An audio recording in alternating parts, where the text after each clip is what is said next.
నమస్తే welcome to 9+ news. కొలంబియాలో సంభవించిన భారీ భూకంపం పెను విషాదాన్ని మిగిల్చింది. 7.4 తీవ్రతతో వచ్చిన ప్రకంపనలు దేశాన్ని ఉలిక్కిపడేలా చేశాయి.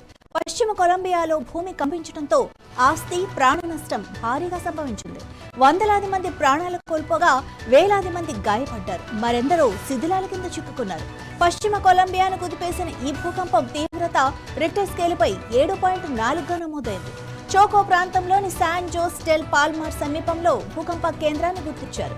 భూమికి దాదాపు 107 కిలోమీటర్ల లోతులో ప్రకంపనలు వచ్చినట్లు నివేదికలు చెబుతున్నాయి. ఈ భూకంపం ధాటికి దేశవ్యాప్తంగా వందలాది భవనాలు నేలమట్టమయ్యాయి.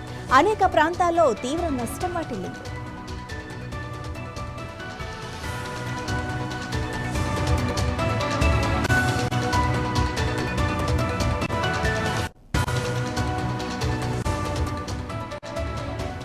ఈ విపత్తులో ఇప్పటి వరకు దాదాపు 132 మంది మరణించినట్లు సమాచారం. ఇక 620 మందికి పైగా గాయపడ్డారు.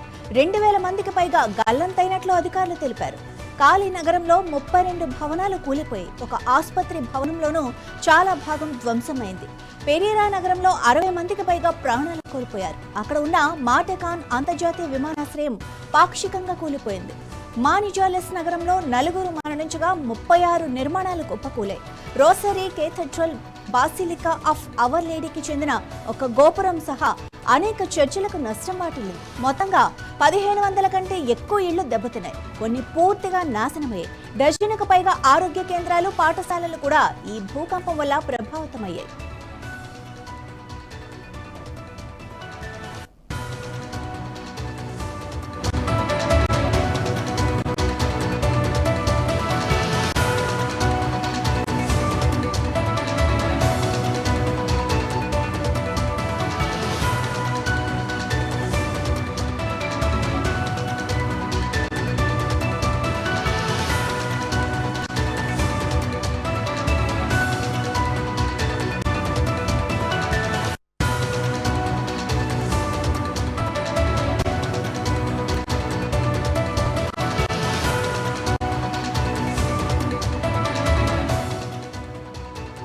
నిర్వహణ అధికారులు స్థానిక బృందాలతో కలిసి సహాయక చర్యలను ముమ్మరం చేశారు.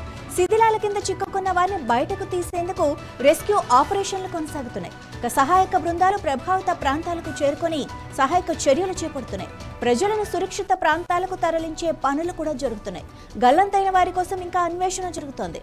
అధ్యక్షుడు అబెలాడో డిలా ఎస్ ప్రియోల్లా పరిస్థితిని ఎప్పటికప్పుడు సమీక్షిస్తున్నారు. దేశవ్యాప్తంగా సహాయక శిబిరాలు ఏర్పాటు చేస్తున్నారు.